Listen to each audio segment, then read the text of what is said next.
mbokku internet yi surtout mbokku waa Dak Médina tey nag ñu ngi fii ci mairie Fass Gueule Tapée Colobane di def passation de service kii di maire bi bees bi di Abdoul Aziz Paye kii di beneen maire bi tamit di Ousmane Ndoye xam naa dañuy dugg ci bureau yi rek mu jébal ko lenge yi wax ko liggéey bi fu mu toll lépp lu fi am rek dina leen ko wan ci biir Dak Médina.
Aux collaborateurs aussi de continuer à travailler, de faire ce qu'on leur demande de faire. Et je l'ai dit au maire tout à l'heure en entrant, et je l'ai dit la fois dernière aussi au moment de l'installation. Je pense qu'une institution, pour moi, c'est une institution. Et il faudrait respecter l'institution. Et qu'il y a beaucoup de choses quand même, au point de vue comportemental, qu'il faudrait songer, parce que je vois qu'il y a beaucoup de va-et-vient, et quand les gens doivent être dans une sérénité, dans un milieu de sérénité pour le travail, il faudrait que certaines situations cessent. nañu li ñu war a waxante fañ ko war a waxante jàmm rek moo fa xew gunge naa ko jox ko caabi biroom ñu ñaanalante yàlla ñu ñaanal ko yàlla defal ko fi ndam li ñu fi sumboon mu terminer ko yokk ci parce que ndam loolu mooy suñu ndam ñun dama daan faral di wax ne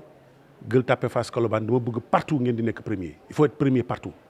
am nañ opportunité mu pousse loolu ñu gën a des ci rang premier dañ fa des loolu rek laa ko doon ñaanal yàlla ça s'est passé dans une ambiance normale parce que nag moom rakk la ñoo bokk benn maam rakk la donc c'est normal jàmm rek la ñu mën a jiyante waxtaane ko li ma xam ci lu baax ma wax ko mu dégg ko it nag te xam naa ne dina ko doxee bàyyi naa ko xelam ku dal la li ma ko wax dégg na ko xam na fi njariñu dëkk bi nekk te dina ko doxal donc ni jàpp na rek lu baax lu ñu namoon lu ne gis na ne lu baax la te moom dina ko wëyal waaw amuñu vraiment conseil particulier yu joxe ci biir nit ñi ba ñu wéetee la ñu war a wax nañ ko dégg na ko man dégg naa ko moom it ci waxam. may fàttali ni bés bi may toog fii bés bi nii la meloon nit ñi dañ ma gis ma xaw a sévère ñu ma lu tax ngay sévère ma leen maa ngi gis ngeen di tëb ka dal mais bés a ngi ñëw dinaa dem di ngeen toog fii di jooy boobu conseil laa ko jox moom dana fi ma si jógee donc ñii di liggéey ak moom nañu xam ne moom man mii fi jógee nañu jàpp lu gën leen daan jàpp parce que fii la seen teraanga nekk te fii mooy njariñu ñëpp donc dañ ko jàppale amul benn conseil bu mu wax muy conseil municipaux yi muy ku ma mën a doon koo xam ne kii man déggal nga ma na nga ko jàppale li nga mën lépp pour ñu am njariñ waaw loolu rek mooy conseil bu ma jox moom it dénk naa ko njaboot gi parce que njabootam la fii li fi ëpp doole mooy social bi na ci baxelam bu baax a baax te njaboot gi mu téye ko ndax njabootam la parce que foo ci dugg fu nekk nag ay jarbaatam ak kii rakkam ak kii ndijaayam ak yooyu rek a fi nekk Gueule Tapée Fass Colobane ñëpp mbokk lañu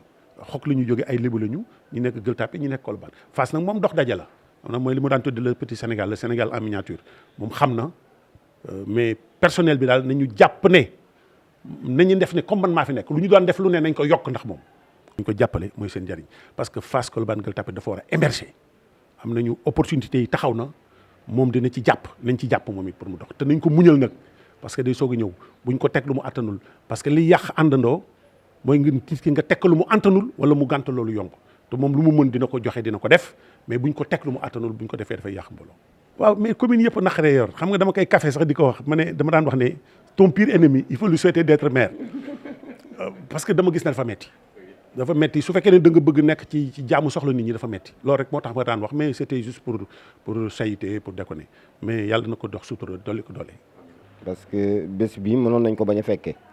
yàlla def na ba ñu fekkee ko kon donc acte bi ñu njëkk posé mooy sant suñu borom bi julli ci yonentam bu tedd bi sallallahu alayhi wa sallam. di gërëm aussi monsieur Ousmane Ndoye le maire sortant comme ni mu ko waxee léegi mag la donc waxtaan nañu parce que nag dafa am waxtaanu biir kër am waxtaanu mbedd am waxtaanu salon donc nag ay kilifa bu ñu toogee waxtaan ba pare dégg naa li mu wax bu baax te li mu wax it jàpp naa ci li mu wax xam ne liggéey dafay doog a tàbbi bu liggéey bi tàbbee nag bu ñu ñëwee toog ñu xool comme ni mu ko waxee yéene bi mu am pour fi institution bi toll ma yóbbu ko fu ko gën sori ma jéem a xool ak équipe yi fi nekk naka la ñu war a mën a def nag aujourd'hui ba yóbbu mbir mi fi mu war a egg parce que loolu rek moo am solo xiiroowuñu ŋaayuñu xuloowuñu non dañu ñëw pour liggéey li may wax rek xëy na sama discours comme ni mu ko waxee léegi dafay xaw a métti mais dama intransigeant sur le travail parce que dama gëm ne liggéey rek mooy pay donc moo tax may def appel boobu depuis avant-hier ba léegi saa moo waxee dama ne leen nit ñi xam ne nañu jublu ci liggéey parce que liggéey rek moo ñu mën a génne ci situation yi ñu nekk et comme appel bi mu lancé léegi wax na ko ñu fi nekk si nañu topp ci liggéey bi multiplier li ñu doon def lu doon def 10 nga def ko 100 xëy na peut-être que ak ñii ñëw di àndandoo ak ñoom liggéey bi dina yomb te li ñu bëgg amal suñu commune dinañ ko amal dégg naa aussi waxam parce que nag boo dëkkee ci gox aussi cosaanoo fi juddoo fi yoroo fi màggee fi ay mbokk rek nga fi am man su ma duggee Colobane ay mbokk rek laa fa am su ma demee Fass ay mbokk rek laa fa am su ma demee Gueule Tapée ay mbokk rek laa fa am donc boo nekkee si ay biir mbokk aussi dafa am looy moytul sa bopp te dama bëgg xëy na keroog li muy wax nii bés bu yàlla namee ma war fay jógee dem képp ku ma joxoñ mu nekk joxoñu rëccu képp ku ma joxoñ mu nekk joxoñu rëccu lu tax mu bëgg a dem bàyyi ñu loolu la ñuy ñaan yàlla te yaakaar naa yàlla dinañ ko defal incha allah rabbi